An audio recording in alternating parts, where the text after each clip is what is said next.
just let me know when it's.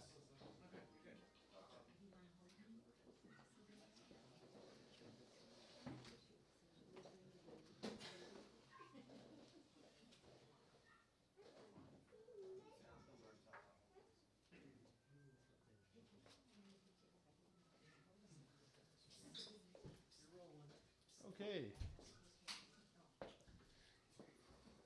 Well, I'd like to welcome everybody here, and I'd like to welcome everybody to the live stream, and I am glad I got an A in speech class in college. But it doesn't seem to be helping me too much right now. But anyway, you know what? I'm going to take this out of here because it's just more comfortable. All right, so, you know, ever since I was a little kid, I always have going on in my head all the time. So when you see me like sitting quietly, it just means that my brain's working twice as hard. Okay, so some stick around and some just get lost forever, you know. And when they start out, you'll hear them how I hear them when Sam plays the songs. But when they start out, I never go anywhere without my digi-recorder or my phone, and this is how they kind of sound. Go album, just Reach idea.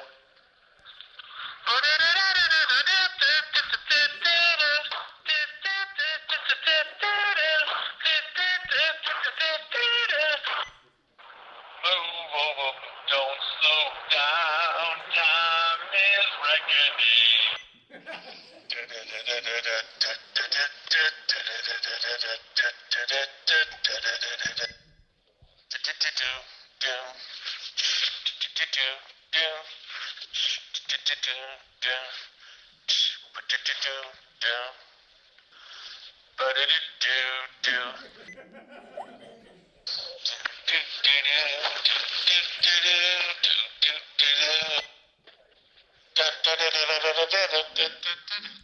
So I realize that the ones close to me put up with a lot, you know, and my drive time doesn't really bother me because it's also recording time if I'm not on the phone, which both don't really work too well in Illinois anymore, but that's life. So, hey, part of the Marcy production group where I couldn't get it done. I couldn't go from this to what we have here tonight without these people. And I just want them to stand up and point them out. Daniel Piccoli played sax.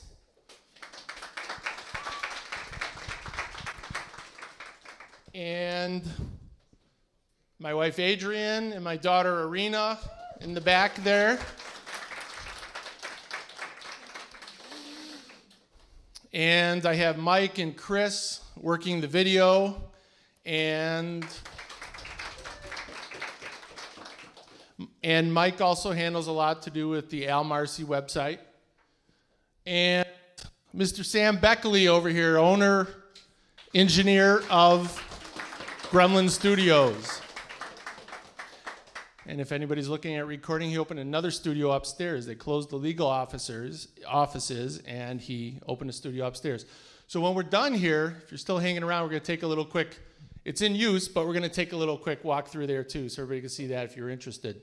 The interesting thing about that studio is if you're qualified by Sam and you're checked out, you could just go use it. So you don't even need to have to pay for an engineer or anything like that. You're just paying for the studio time and to use the top-notch gear. A year ago, I really wasn't mentally, financially, I just knew I couldn't commit to doing a whole project. But I wanted to record an idea I had because I thought it was really special and I didn't want to lose it. And I think it was like Father's Day, so I kind of wiggled out some studio time, you know, and I got to come and put some stuff down. And then it just, one song led to another, and a year later I have my album finished here. So, yeah, thank you. Songs are rarely put in the order on the CD as they're created in. So I'll come up with a song and come up with another song. But this first one, when I came up with it, I didn't know that it would be the first one. But then after developing more of the album, I thought, and my wife said, that one has to be number one. Flow has to be number one, because how can you have anything else? Because it best embodies the whole album. It's got the rhythm, it's got the groove, it's got horns in it, and it's got the percussion, and you got a drum solo. You have to have it as number one. So that's why the first song, Flow, is number one. And I wanted to end Flow with a fade and having it like jam off into the sunset. I wanted to have it where it doesn't just abruptly stop. I wanted the listener to, just feel it moving away and kind of like the flow, the flow will fade away but never die, and it just kind of moseys on into the sun. So if Sam could roll it, we'll start with Flow, song 1.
Thank you.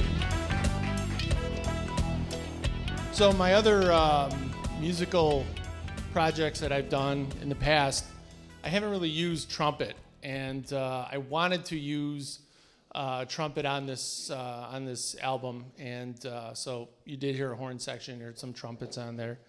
The second song, Analyze, I originally said that, I'm thinking, boy, if I could do a song and think like, well, let's take an idea, like you'd have an idea, and your brain would look at it from different ways, and I think, well, every song's kind of like that when you're making a song. You kind of think of an idea, and you think like, how can I play with it or maneuver it or do something different? So I wasn't doing any new groundbreaking stuff, I realized. So I threw that idea away. But my second song, Analyze, starts with a real intricate riff that was my idea. And you'll hear it, da, da, da, da, da. And it was, I really liked it because it had some really cool up and down beats, and it was really touchy. And I think that's why I liked it. It was just really, really unique. And once we had that idea down, I think I ended up playing it on keyboard, and then it was on the computer in a MIDI setting, and that's where it holds the what it is, and then you could put different sounds on those notes. So we had my idea down, and then, we were pouring through different things like, well, what's that gonna be? Is that sound gonna be a bass, guitar, horns? Nothing worked out. So we went through loads of different sounds, and we ended up with a synth sound, and it really has like, it's hard to describe, but it has like a drippy, prickly kind of oral sound, feel, and the quality, and I think it really works for this song. It just makes it special. As the song progressed, I said, Sam, I want to do something really different. And do you have like a monk voice? Is there like any monk voices on there? So he found something. We matched it up with my voice, and I said, my daughter's music teacher sings opera, and we just went to go see her perform, and I want to have and I asked her if she can come and record here, and she said how much, and then I'm like, okay, I got to move on, but but then I'm like, we got to have like an angelic kind of voice here, like an angelic, and so lo and behold, Sam found that, and all these little samples and things are on different programs he has, and people record them, and he's got them, and he can really manipulate them and make it really work. It's really an awesome skill he has, and then as that was going, I said, we need to add another drum solo type of thing in here, like the old Buddy Rich kind of solo thing. And he's like, really? I said, yeah, it's got to have it, got to have another drum solo. So we had the snare drum, and I'm like, just start doing, and so he's putting that down, and he's like, more? I'm like, yeah, make it louder too. He's like, really, you want it?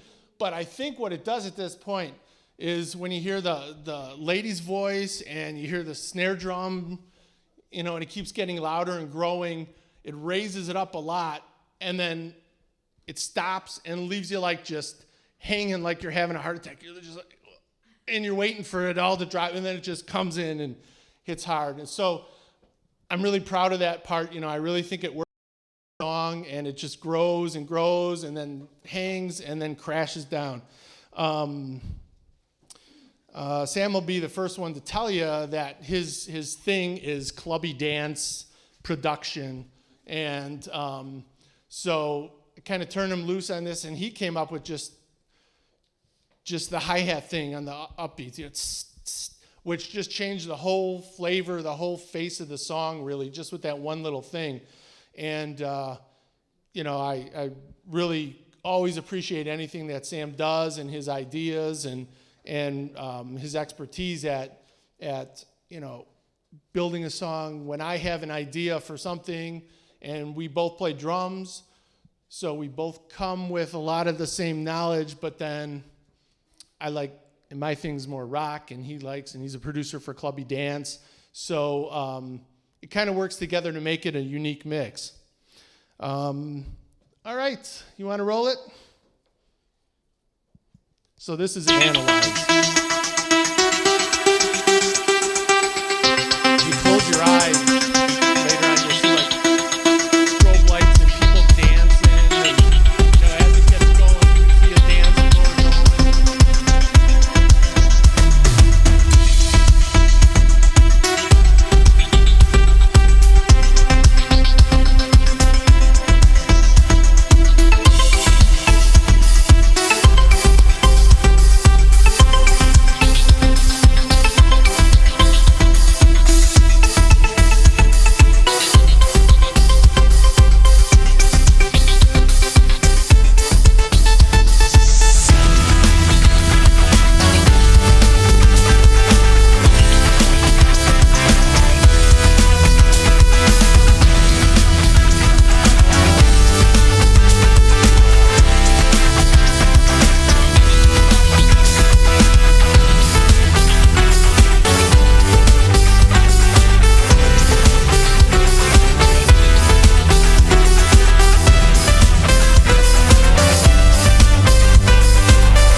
Well, thank you.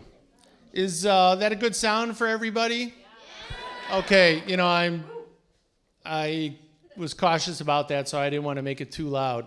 All right, the next song, Motherload, was a very unique song, and I knew Motherload from the very start was going to be song 3 on whatever I did. It was going to be the third song. I wanted a fast and a medium song. This song has all kinds of speed, feel, nuanced qualities. So even though it's kind of a medium tempo song, you got some stuff going on fast in the background. And then it's got the heavy 2 and 4 of Motherload's like the big vein of gold you'd find. And I picture these guys with pickaxes and sledgehammers cracking rocks and sweating and toiling and just banging and finding gold and silver and whatever minerals. So, I just figure these people, struggling and straining, looking for this stuff. And the oohs and ahs that you'll hear in here, again, mixed my voice with other program voices, and we put those in about halfway through the creative process of the song. So, and they just made it pop. They just made it so special. And again, this song was kind of difficult finding the lead sound, and we must have listened to hundreds of different ideas and lead sounds. And what I ended up doing, it sounds mainly like trumpet, but I actually have trumpet, synthesized keys, and then I have violin in there also. So there's literally, I think there's a couple different violins, violin, cello, and so there's like 4 different sounds to make that one sound, and they're set at different levels. So another thing is the guitar solo. I really like the guitar solo. I'm proud of it. 2 influences on me are Alex Lifeson from Rush. It's kind of like Alex Lifeson from Rush meets Carlos Santana kind of thing. So a little bit of both.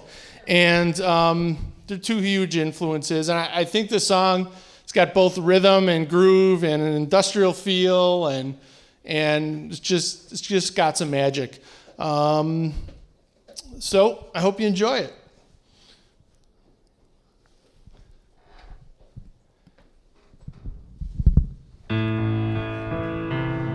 Sam put that keyboard in. He was just putzing around with my idea. And I'm like, oh, dude, we got to have that.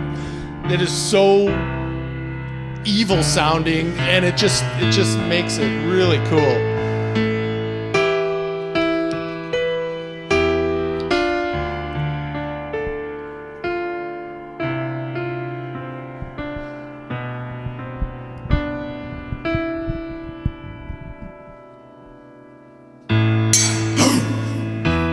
Hey!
When I'm not doing music, I work for a company, and some of the things that we do is provide art music programs, teachers to schools. So you'll see some art around here from some of my art teachers. One IRG inspired creation over here from Sarah Deegan, and then you can see her work on sarahdeegan.com. And then a couple other paintings from Nassim Hentazada.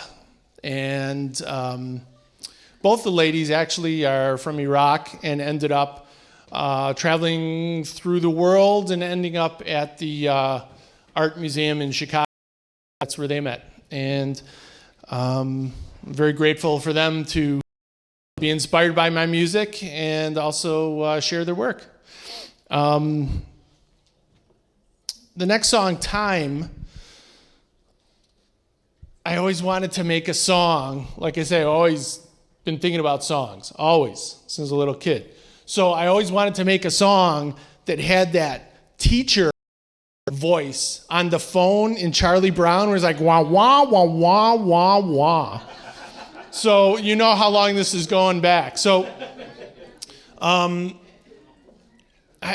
had this song with this driving rhythm, and I'm like, let's change that. Let's find a wah wah thing for the guitar. And we did that, and there was my Charlie Brown wah wah song. It just worked out here.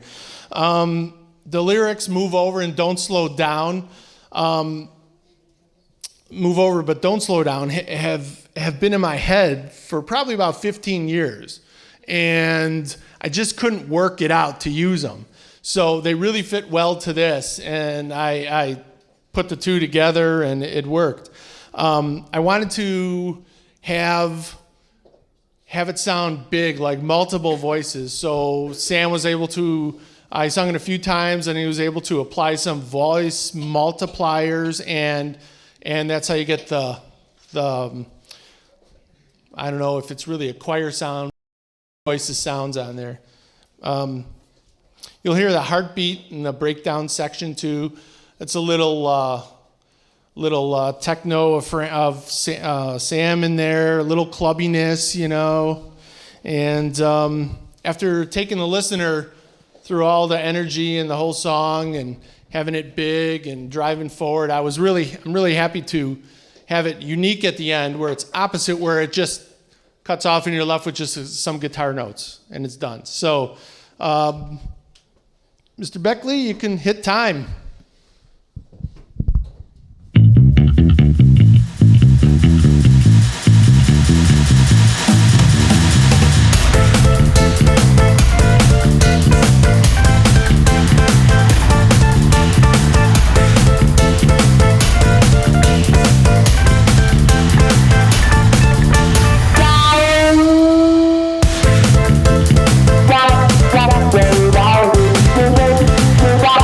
Wow.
And for that song, we actually had the guitar was soft background thing, and then let's bring it up, let's make it more, and turn it up, So we actually took something that was in the background and brought it to the forefront, and you never know what'll happen when you're creating. That's the exciting part.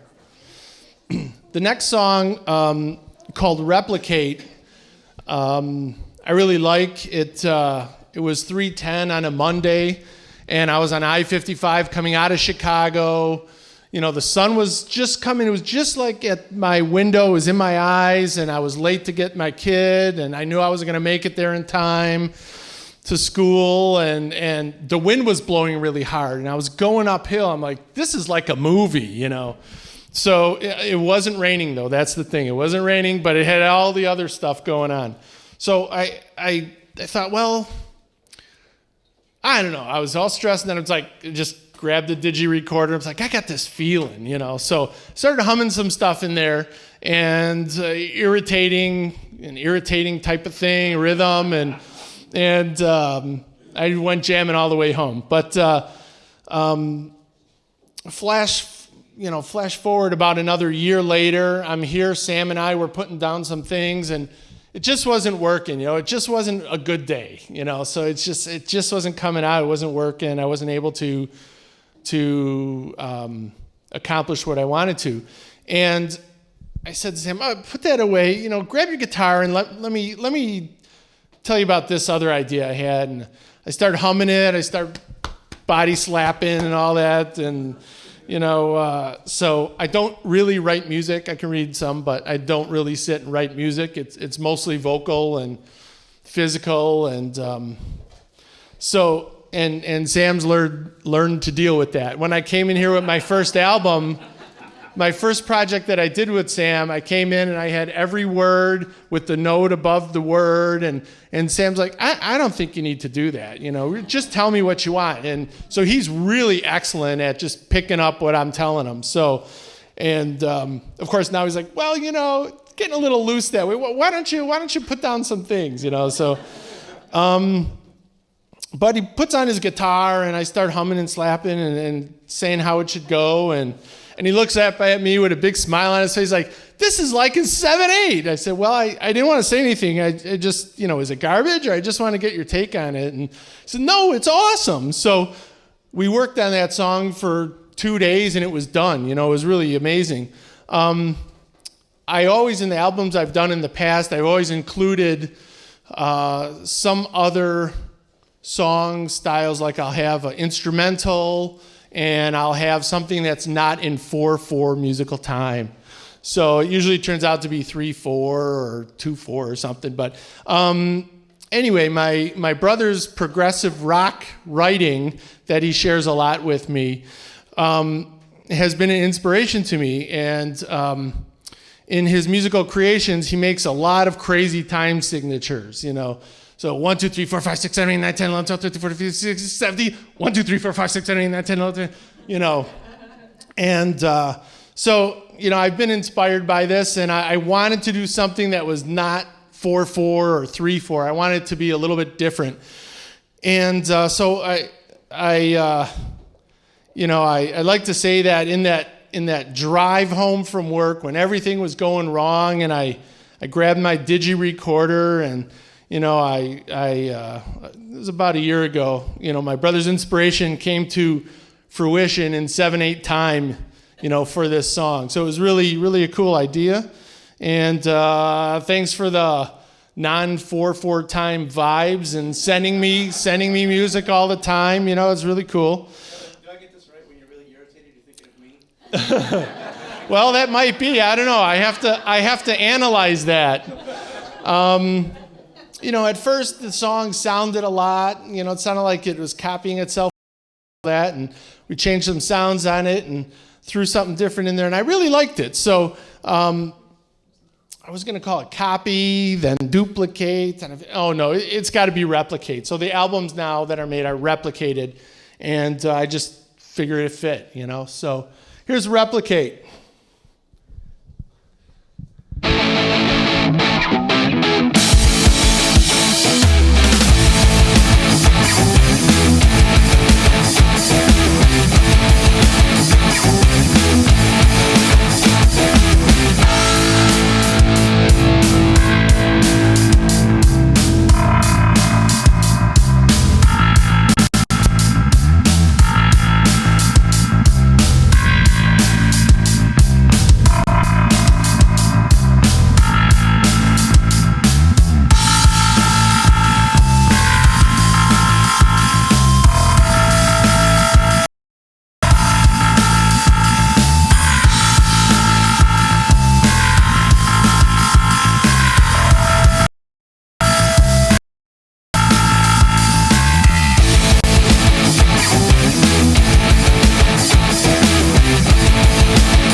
Thank you. The next song is Afterglow. This started out being called something else, and I actually thought of the name Feng Shui. Instead of Feng Shui, is Feng Shui.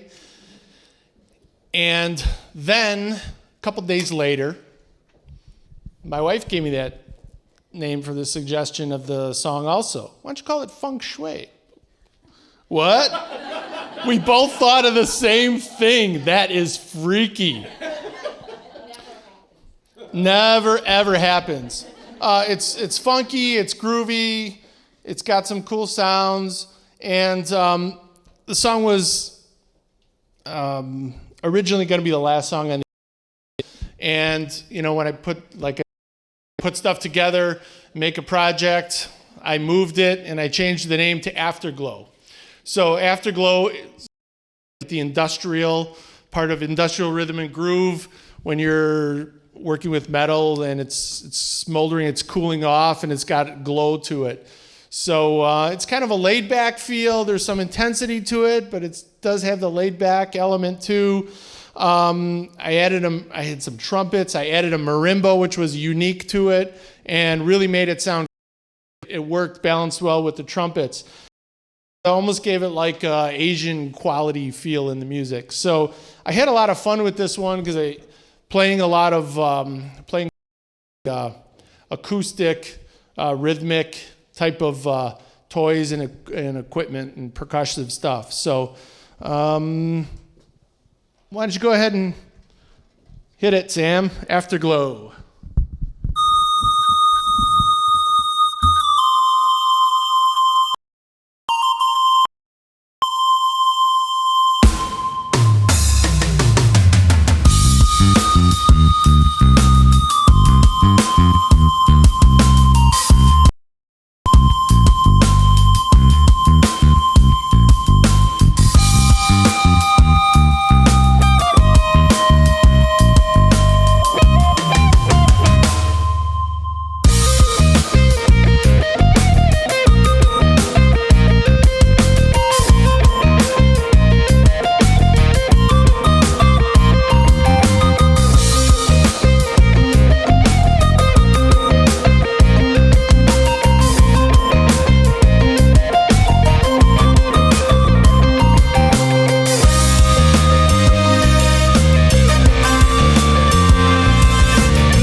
Thank you. The next song, Go, I really recorded it. It was one of the very last songs, and I wanted to I wanted to convey movement. I was actually thinking about having, if you get in a spaceship and you go and you're, taking off and you're going to ride around in the atmosphere and have a good old time, So that's really what this was about, to just convey the feeling of a takeoff and excitement and being up there and skipping around on the atmosphere. So you can hit go, Sam. We have ignition, it's a go. We have ignition, it's a go.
right. The next song, Crazy, is a song that I completed last. So this was the last one that I did on the album as I was working on it.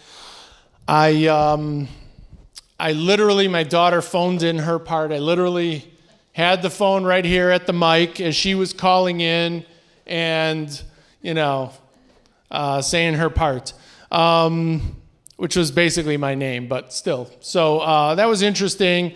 Sam was able to put it in there and make it work. It came out pretty cool. This song is the most vocals of all the songs that I've done on the album. It's a little bit of scat singing. However, I don't shadooby-dooby-doo scat sing like that. I made my own kind of class of scat singing, and I kind of call it slack jaw scat. It's kind of sloppy. It's kind of in your face, and that's about it for Crazy. So why don't you roll Crazy, Sam?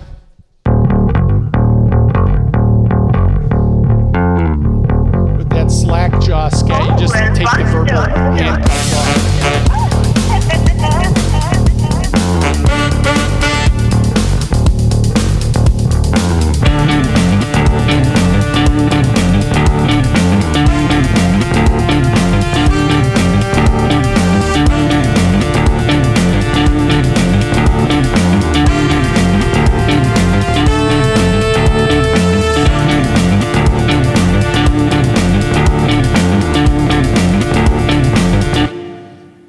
You got me crazy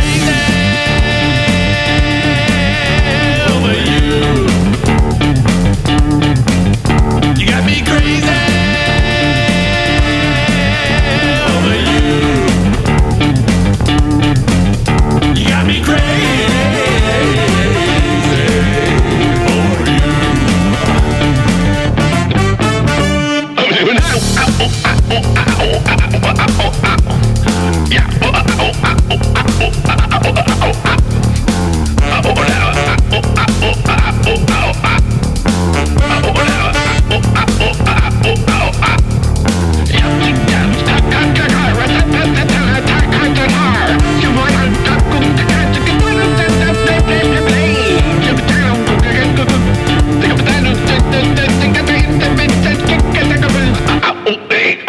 You got me crazy over you. You got me crazy over you.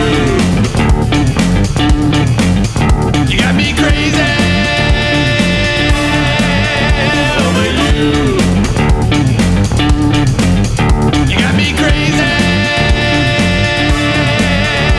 you.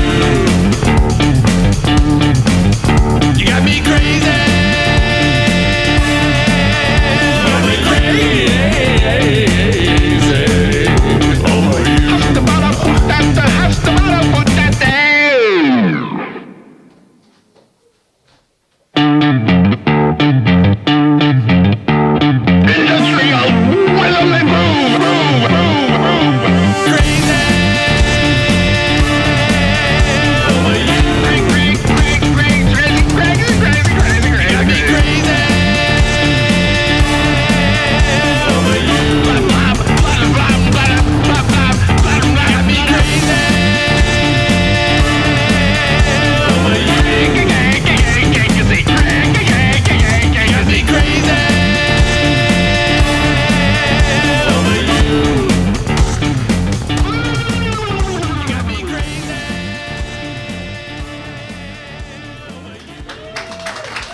Thank you. This next song, Reach, was actually the very first song that I started with, that I had an idea, and it's like I didn't want to lose this idea.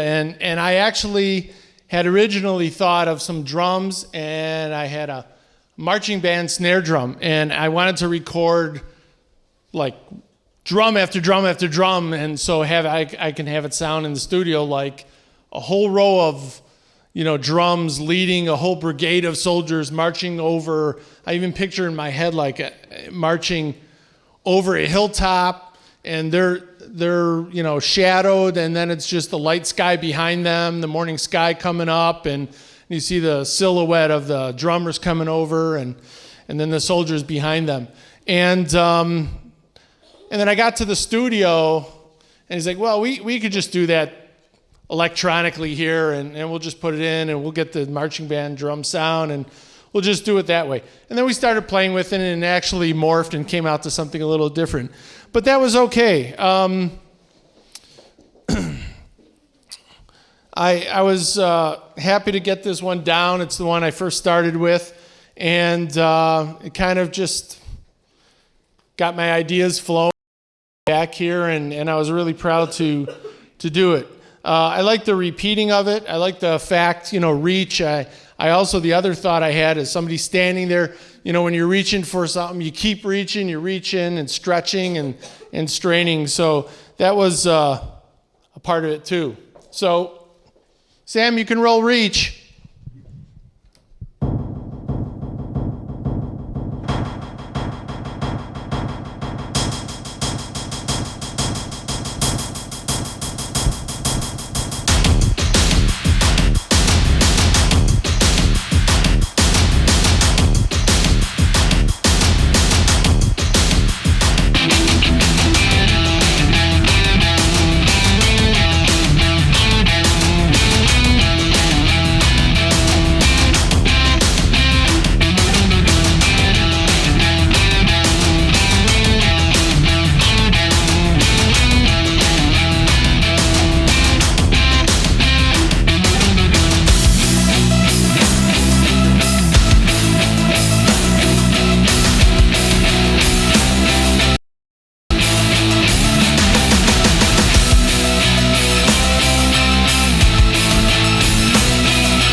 I think that's where industrial rhythm and groove, the rhythm and groove kind of came out of that song too. So as we continue to work on it, it got a little more funky. So that kind of sent me on that course.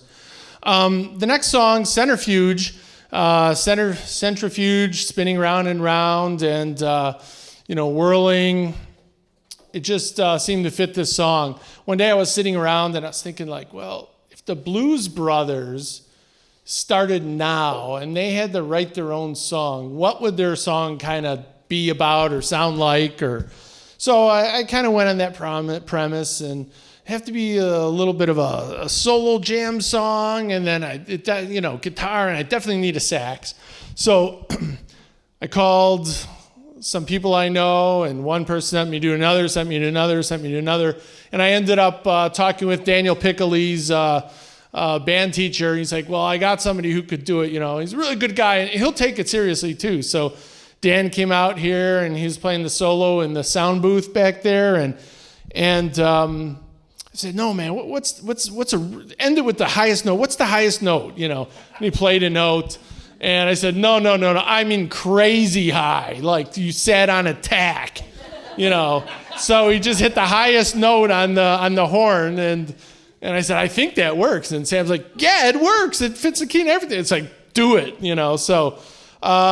So that's kind of how we came to be and how that got to end up.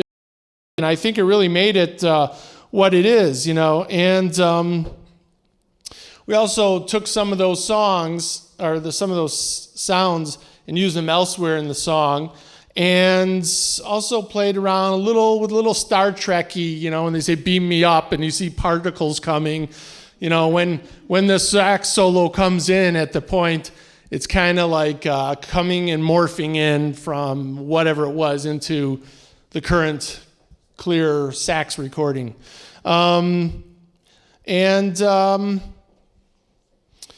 Let's see what else. I think, sometimes when you're creating, it's just fun to create and come up with different ideas, and you get something, and then you change it and do something else, and it's a hobby. So, okay, Sam, you can hit centrifuge.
that last song you heard in that, or that last sound you heard in that song, dealing with all this electronic equipment, that was just an anomaly of some mistake that happened. And like, no, we can't change it. We got to leave it. He's like, if we touch it, so can we make it longer or shorter? Oh, no, don't touch it. Okay. So that was just kind of like an anomaly in the machinery that happened. And instead of erasing it, we kind of built stuff around it. The last song is Galvanize. And I chose to name it Galvanize only, going back to that industrial part of the album, having, treatment of metals and coloring and hardening of that. I had a couple different song ideas, and I tried to fit them together, and they just didn't work. So I threw them out and started with a couple other ones that did work. And you'll hear the two differences in this.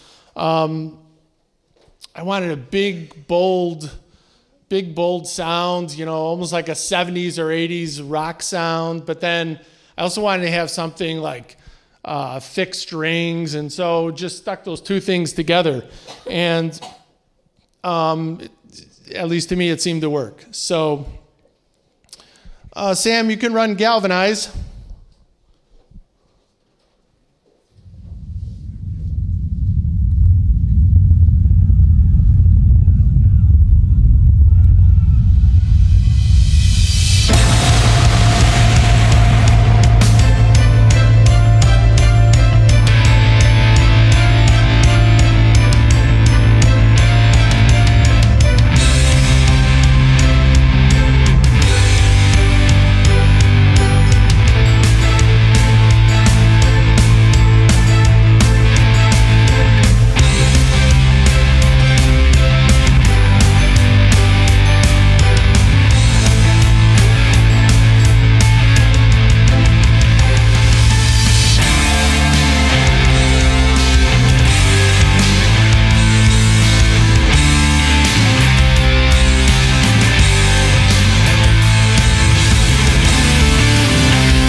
Thank you.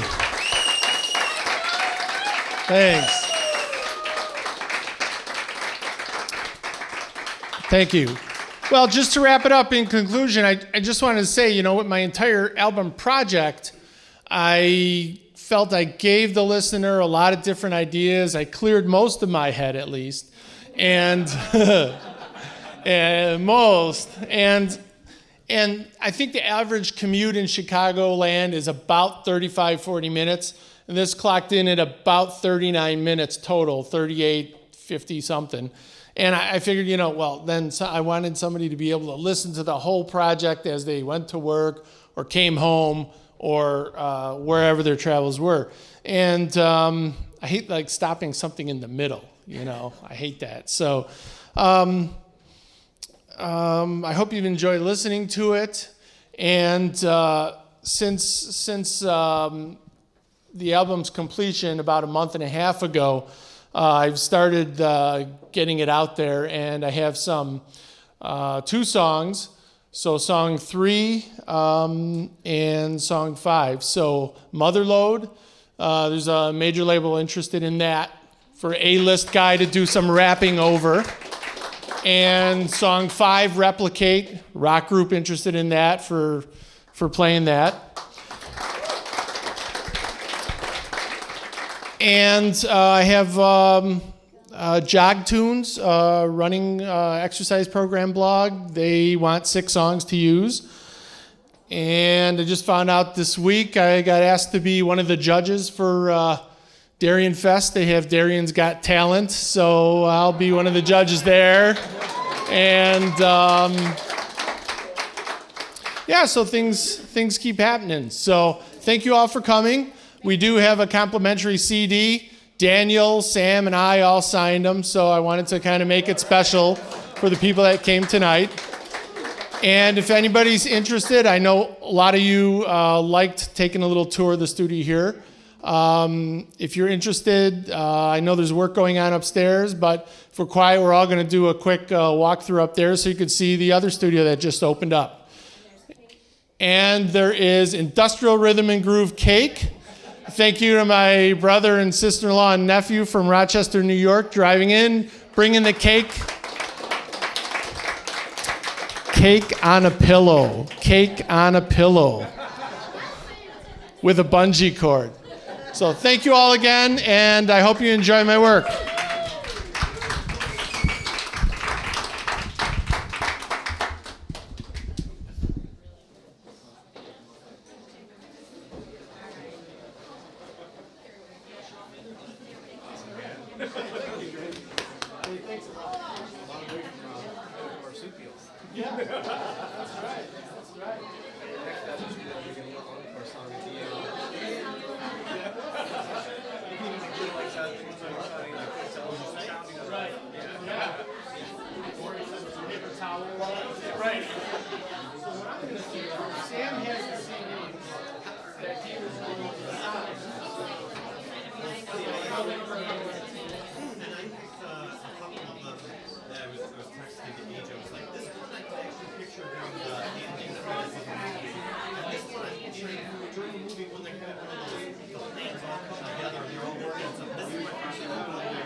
And then she told me that they had said that. Yeah, you can stop.